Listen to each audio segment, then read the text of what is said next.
Da, videoclip cu Stardoll. Păi, în asta nu vreau să vă zic mai lucru decât că, da, sper că v-a fost de folos videoclipul în care am zis de Violeta. Și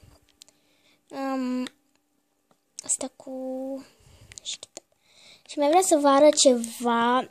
Este scurt videoclipul, doar 6 minute pentru că nu mă lasă ce mai mult.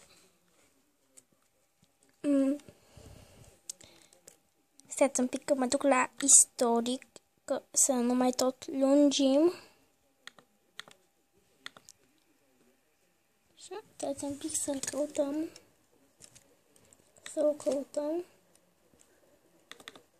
Gata. Stați că nu este asta. Căutăm în continuare.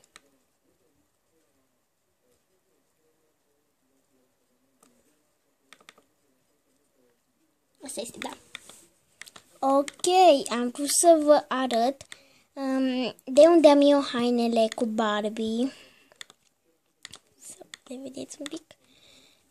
Adică de unde am eu ăsta sau ăsta. Mai multe. Sau această fustă. Asta. Cealaltă fustă. Asta. Și asta. Păi când dați click aici, vă și zice, apăsați pe imagine și creați cum pe Stardoll. Haide pe manechine să vă refer la voi în casă. Păi eu vă arăt cum să vă faceți. Vă legeți oricare, că eu n-am primit de aici, deci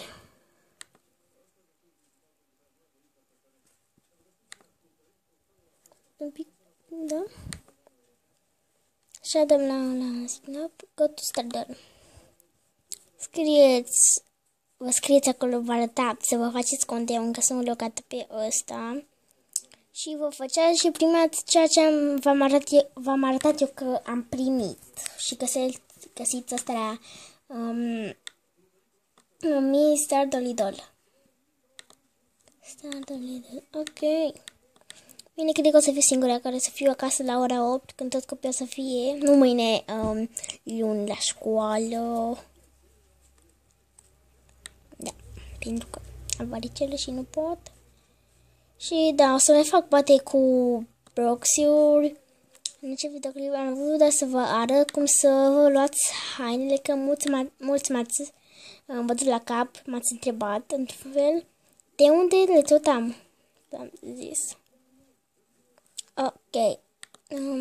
Și da, sper să vă mai scrieți în concursul cu poezia. Și după câte am văzut, de când am pus videoclipul acela cu... Stați un pic. Cu eu pe Stardoll am mai pus multe videoclipuri. Dacă ați văzut, câine virtual am pus astăzi.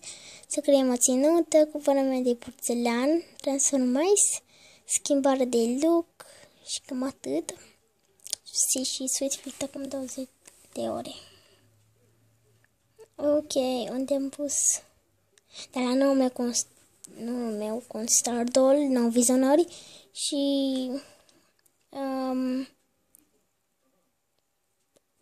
pe Stardoll, pe Stardoll tot mai mulți am avut care mi-au cerut prietenia. Când mă crediți, vă arăt cel de prietenie, că acolo îmi văd prietenii de obicei. Uitați-i.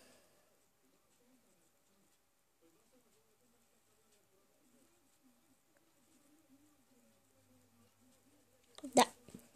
Și mai fac videoclipuri și cu Transformice, fac mai multe videoclipuri pentru că nu m-am plictisit să stau toată ziua și pe calculator fără să fac nimic, doar să mă joc aceleași jocuri de 5 ore. Da, vă pup și cam asta a fost videoclipul în care v-am zis de unde am hainele și prietenii mei. Pa!